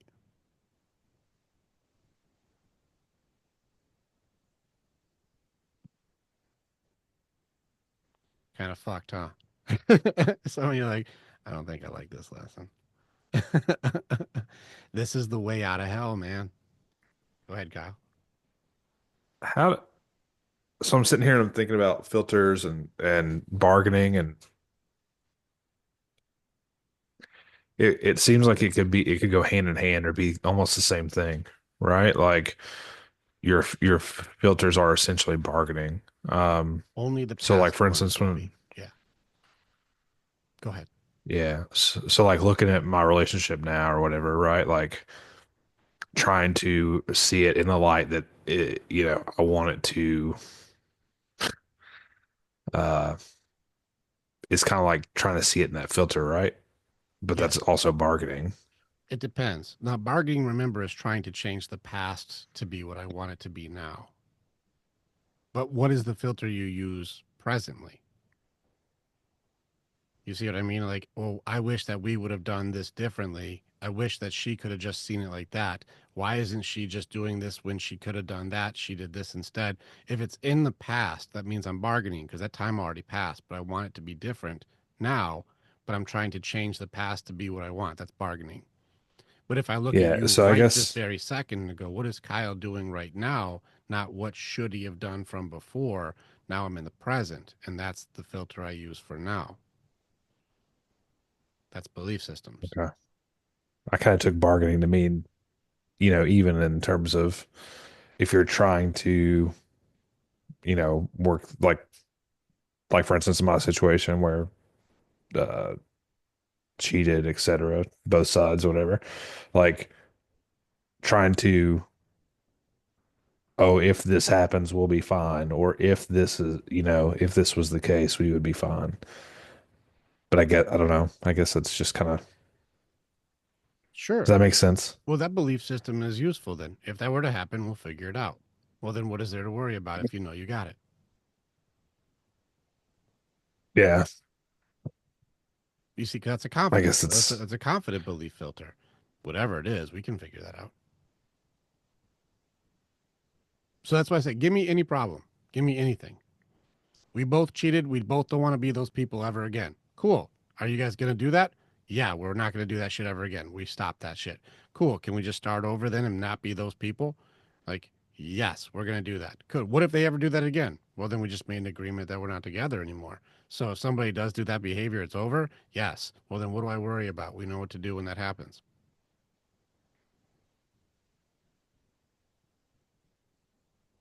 simple but not easy, right?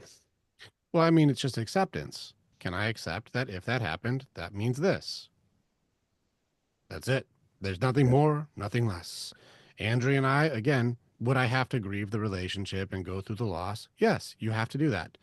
But if that happens, that means that's what she chose to do. And can I accept when somebody chooses to do something? Well, that's not mine to tell them what to do or not do. I have to be able to accept something that is. So I'll grieve what was and then I'll grow forward. It doesn't mean I want that to happen, but I have to accept when something actually does happen. Yeah, Rick, I was wondering, it sounded like Kyle was kind of going down the path I was on, but I had the word denial connected with filters, right? Could you use a filter to deny? Yes. Yeah. You can use Right. filters on every single thing. Every element has a control filter. All of them do. That's why You I see find how I filtering say so this fun. is cryptic, But right? it's Like there's so many levels to it because I know you said that it's acceptance, right? yes. It's radical acceptance. Yes. But it's like finding the truth, right? Like it's figuring out the baseline or what, I don't know. I guess what, how do I say this? Where to start from. I'll tell you the answer for this so you know where to mine. I don't think I'm Anything, putting that right. anything that has to do with control is going to be your breadcrumbs. If you're trying to follow the trail, follow the control. Whoever is trying to control will lead you to your answer. If she's trying to control, it'll show you the path to follow on what's going on here. And if you're trying to control, it'll show you the path of what's going on here. That's why I keep saying remove control, you'll find connection. If you keep following control, you'll find the killer. That's the detective work. Chase the control. As soon as you guys follow control, you'll figure out who's fucking this thing up. It's detective work. Follow the control clues until you find the killer. That's really what I found. As soon as I removed control from the dynamic, it started to grow. And as soon as I didn't try to force or run away or hide or suppress, then we could connect. Everything that's going wrong has a control system to it. Now, as soon as I can do radical acceptance of I control nothing, now I can accept things that are, which makes me at peace. Remove control, you can have acceptance with what is. Well, then what do I do once I accept what is? Which filters do I use to see this so I can make a choice that's authentic? That's simple, but that's a lot of training to be able to use that system effectively. It's a lot of practice involved in a multi-leveled, like faceted system. But once you understand it, like things won't bother you. Like that just is. Or Whenever you just want catch to it do it. quicker. Yeah. Oh yeah. You'll get faster. Just catching it quicker is more likely because you should technically get activated, or it's gonna happen. Depends. Can you remember I get activated if I choose to be. Okay. Remember, because Leo, if you can activate me, who's my master? Right. Yeah. Well, I mean, well, I I was just can pointing out like I there might be can things that make you mad. there might be things that you don't know would activate you that you get activated by, right? So it's like, it's just Which reveals me to myself to catch correct. where to work. Correct.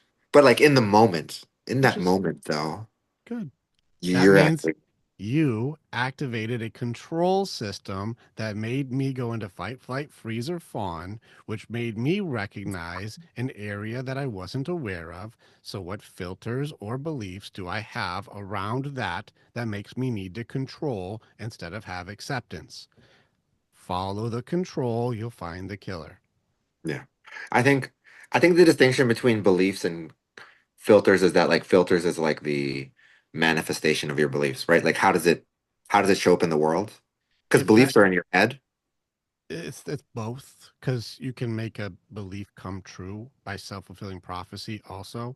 And so like if it helps you to translate it that way, like go for it. um if it's useful or it helps you process it in a way that's authentic, then I'm cool with it. I think they're the same, Okay. but that's how I process it. But if you can use it in a more effective or unique way that seems authentic, then yes. Does that make sense? So I'm not saying you're wrong. It's just if that works better for you and it helps you get there faster, hell yeah. Okay. Cool. All right, Michael. Yeah, I just wanted to say there's that book I was telling you about, Rick, that I DM'd you. It's called Let Them by Mel Robbins. Jess is reading through that now, or listening to it on Audible, and it has helped her accountability. It's gone through the roof. I mean, Good.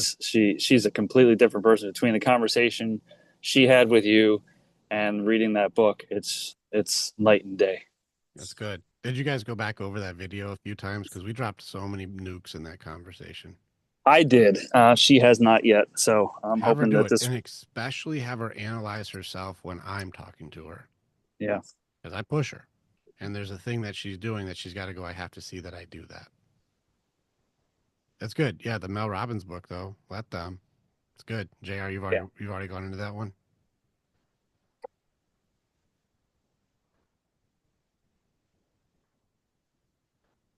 I haven't read it. I've just heard I've heard her talk on a few podcasts now about the concept of the book, and it's basically like letting go of the control of others, essentially.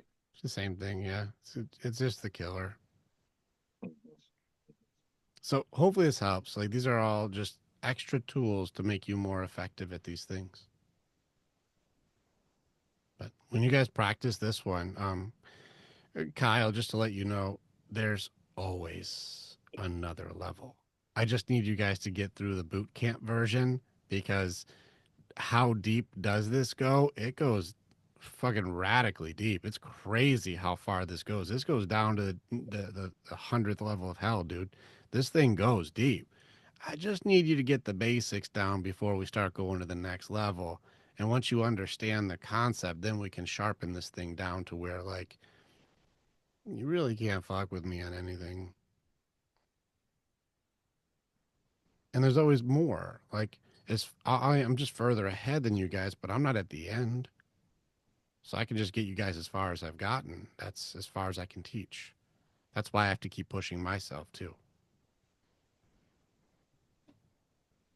Good stuff. Yeah, we're doing it together. We're evolving together. If you guys have been around, if you guys watch the guys, Phil knows. If you've been around for more than 2 or 3 years, I've changed this program like 11 times. I'm changing it again because I just added more to it and I need to keep changing it because this changes all the time. We keep getting better and better and better and better. And the higher you get, the more you see, and every level brings a new devil. And so we just got to keep getting sharper and stronger. So let's get past this one. Kyle, Doug, you guys are in base camp. Nothing wrong with that. Let's get up the mountain. Like, we're good. It's not a bad thing. It's okay. Let's go get it. You guys can do it. We're with you. I'll come back down to base camp and get you. I don't care. Done it 1,000 times. And then you will too. And then when you see a guy in base camp, you'll be like, bro, I'm an expert at base camp. I got you. I got you. And that's what it was for. It's okay. I don't know where Doug's at on all this, but like, I just know that I'm kind of to the point where it's like trying to figure out without filters or control or whatever if it's worth moving forward. Well, what's the other option? Let's see what your choice is. You can either go forward and grow forward, or what's the other one? I mean, go forward with like obviously my marriage. Like, either way, I know that I'll be fine financially. My kids will be okay. I mean, I've already got my own place that I'm staying at half the time. I mean, there's no, you know, thoughts like that won't be okay. It's just that the damage it would do to the kids, et cetera, right? You add in the damage is already done. You guys are past that. You guys are way past that phase. Like, nothing would change. They get 2 Christmases now. Everything's better for them. They work out fine. They get 2 parents that don't hurt each other anymore. That's better. You're adding in something to them. Kids are extremely fucking resilient if you have a good, safe place for them to go. So I'm just pulling out, like, that's a filter you have, that your choices are going to hurt the kids if you don't have to like suffer. I'm like, listen, as a person who works in that field, that doesn't work like that. Those kids will be just fine if you do the right thing. If you do what is right, your kids will be like, thanks, Dad. No, I love coming here. It's cool. Like, your place is my favorite place. Like, they end up being fine. Yeah. That's where I'll stop your story, is like that filter, remove, like, I'm going to hurt my kids if I don't stay in a relationship that's not compatible. I'm like, no, you're going to teach your kids to be in abusive relationships forever. Like, that's not helpful. No, you have to lead by what is right. And having co-parents that aren't destroying each other is way more beneficial than 2 co-parents that do. Yeah. And I guess the other, well, shit, I don't know. I don't want to take up more, but the other thing kind of hold me is like when we started trying to work things out before I found out about all the things that she had done or whatever, etc. Um, there's a lot of lying and deceit there, and I get it. Like, but I thought in my head that based on my actions in the past that I would like be able to, like look past that or not let it bother me, and that's not the case, right? Was Like, that acceptance or was that denial? Were you trying to suppress it? I think at first it was denial. Yeah. Yeah, and now like I even told her the other day, like I really came back into this thinking that, taking full accountability for the things I've done and thinking that that would uh not make things like make me understand or feel better about whatever had happened. But man, that's not the case, right? Like I don't trust her. I don't Yeah. Could you ever yeah. really trust her again? And do you think that she could fully trust you again? No, I don't. Well, then there is nothing to save. What is more important in a relationship than trust? Nothing. I don't know either. Like, because I can't say communication, because if I don't believe a word you're saying, it doesn't matter. And I can't say You can say respect. everything in the world, but Yeah, if you say respect, well, do you respect people you don't trust? No. Name anything. Name anything that you can have when there is no trust. Like, I'll take anything that's a stronger foundation piece. You see what I And mean? where I was going with that is, the where that now has me stuck is like I begged and pleaded and told her I was doing all these things to work on me, and now it's gonna look like I'm changing my mind, or you know um Well, working on you, was not true from the beginning, or see, you're adding in a shame. Shame doesn't help.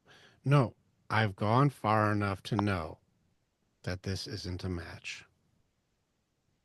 And I realize now that you won't be able to trust me and I won't be able to trust you. And we really fucked this thing up. And that happened. And that's okay. I'll be a good co-parent with you. I'll support you on whatever you need. And I got your back on shit, but I can't give you my heart again. And I can understand if you wouldn't want mine either. We fucked each other up as much as we could. And we did a good job too. We were good at that shit. We fucking nailed it. And so yeah, we did. I get it. I can come to acceptance of the things that we did have real consequences. But I don't hate you for that. And don't hate me for that. I wasn't trying to hurt you as much as I was capable of hurting you. And I don't believe that she was trying to hurt you as much as she was capable of doing either. We both just really fucked each other up and I can't trust you. So, No, I mean, I know that we were both trying to fill voids, right? Like, yeah. I mean, I get it. So that's okay. It's Um, like I've grown enough to realize that you and I aren't meant to be together, but incompatibility is not a justification for punishment. Like, that doesn't mean like I hate you or have to hurt you because we're not a match. Does that make sense? yeah. And that's where I think people goof up is they think divorce means I have to destroy. It's like, no, I still appreciate what we went through and I still love you in elements of it, but I can't let you in that because I can't trust you. And we really did too much harm to call it something different, and that's okay. And that's okay. Right. And being able to accept that makes it so like whatever you need, I got your back. I just can't give you my heart, but it doesn't mean I can't be cool with you with the kids. I just can't give you my heart. Like you, you're not a good person for me to do that with. But this also makes it so that you can heal yours and give it to somebody who will never treat you that way ever. And that would feel much better. And let your kids come to an environment where they see what real love is and not trying to fake it without the key element, which is trust, which shows them to look for an untrusting relationship and let them perpetuate the cycle that you guys have really paved the road for. When people get married, they do what their parents did.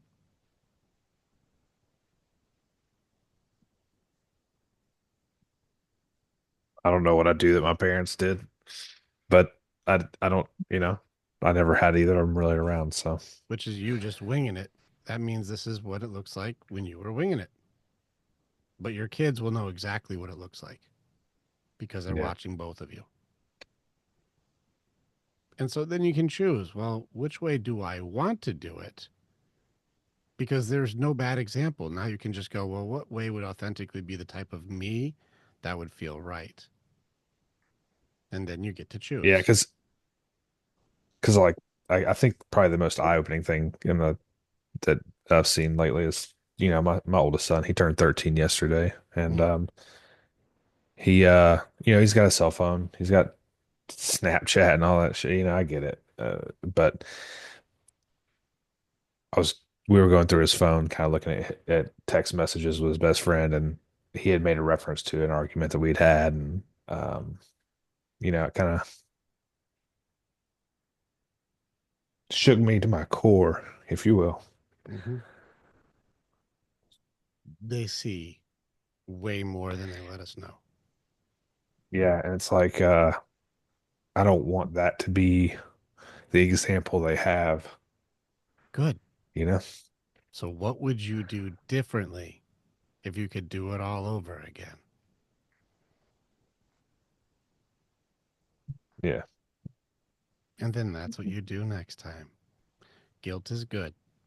I don't want to be that. Well, what would you do different? I would do this and I would do this and I would do this. I'm like, well, then do that next time. And now you don't ever do that again.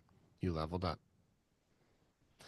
You seeing that message shows you the way to be the guy you want to be.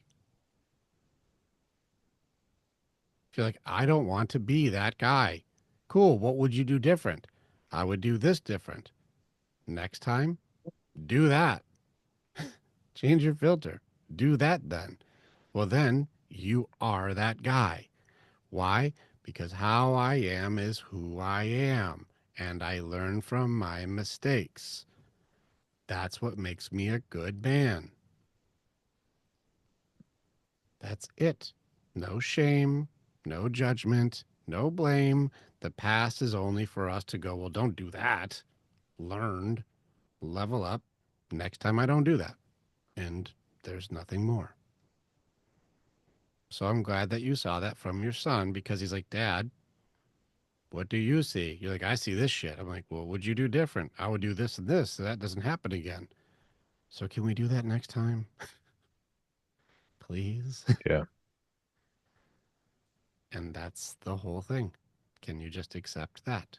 And nothing more, nothing less. No shame, no guilt, no blame, no judgment. Just, okay, well, I'll do that different. I won't touch the stove again. That sucked. Yeah. That's it. Now you are wise.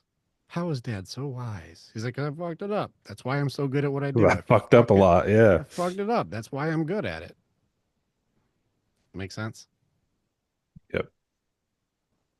So don't be so hard on yourself for growing, even though growing has growing pains. Tell you from the mouth of babes. I still remember that day. My son told me when I got angry, it scares him. It was wake up call. Yeah. Maybe I'm not doing this the way I would like to do it.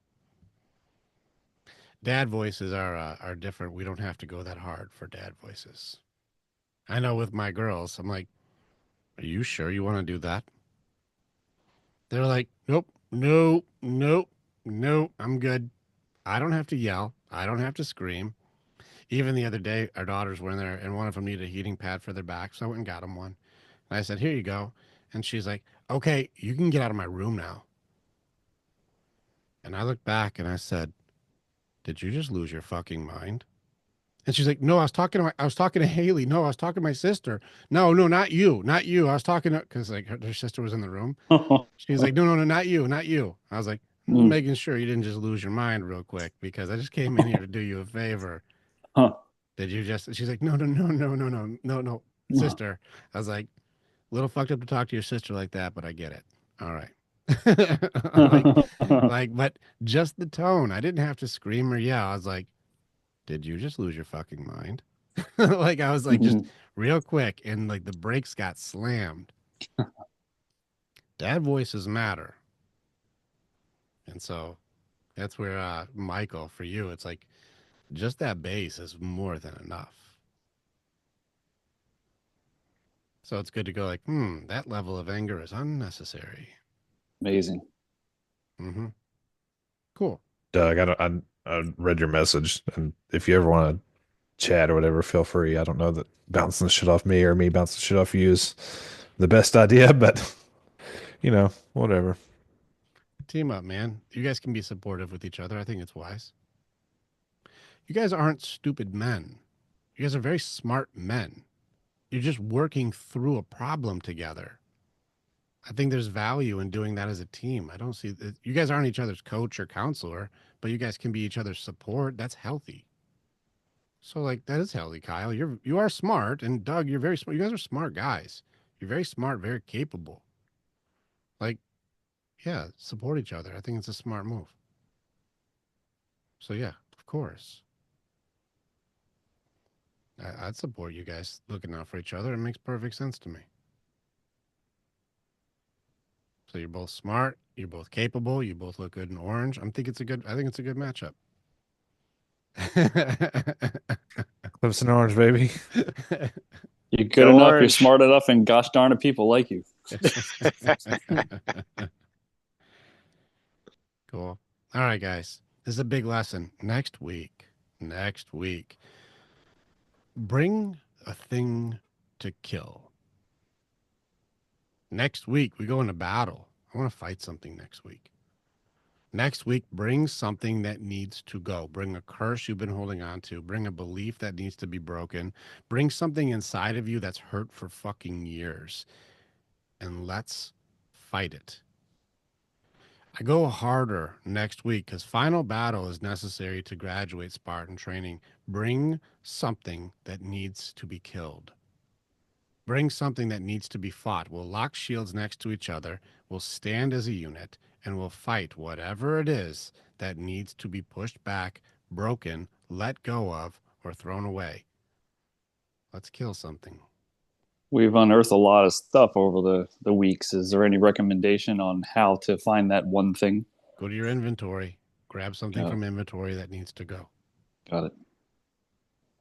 I was gonna say, give me an example, but Go to your inventory. yeah, I got you. Go to your inventory. Grab something in there that like this has to go. I don't like this. This is a category that needs to be worked on. That needs to go. Go back to your inventory. Bring something to kill. And let's use your tools. Learn how to fight each one of these things. Now remember your training. Which battle is that? Is that doubt? Is it fear? Is it distraction? Is it excuses? Who is this? Are you grieving? Are you going to grieve through it right now? Is it a curse that somebody put upon you that needs to be broken and a belief system that needs to be reframed or refiltered? Let's change it forever. Bring something next week, and together we'll kill it. This is some of the stuff where people know, like, Rick will go in the fray with you. It was interesting for me when I did inventory, or the week after when you have to do like your goals, like the whys for your goals pointed at like a whole bunch of stuff that I missed Mm-hmm. for inventory. So anyway, If you did inventory and you weren't crying, you didn't do your inventory right. oh, I guess I didn't do inventory right. You got to go down, because when you're doing inventory, some categories will be doing pretty good. And then some will be like, oh my God, this whole section sucks. Kyle knows. Doug knows. Like, if you're doing inventory, you're going to hit a section that's just like, this section just sucks. And it hurts. That's the category you want to go into. Also, Leo, you have the ability to go into deeper places than other people do. So I would lean into your strength and go into the deeper places people won't normally venture. Okay. Yeah, the whys was really good at bringing it all up. Good. All right, Warriors. Rick, real quick before we go, and I know it's running over. There's only 2 times in my life that I remember crying. One when my grandfather died, and one when I thought I'd have to give up my dog. I'm not in touch with that part of me. So if I'm doing inventory and I'm not crying, does that mean I'm still not doing it wrong? Or that I'm still doing it wrong? Did you get angry? I did. Because anger is how you cry. Got it.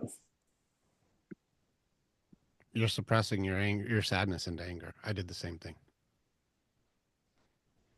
Got it loud and clear. You got it. All right, cool. All right, Warriors. I'll see Thanks. you guys next week. Later, guys. See you guys.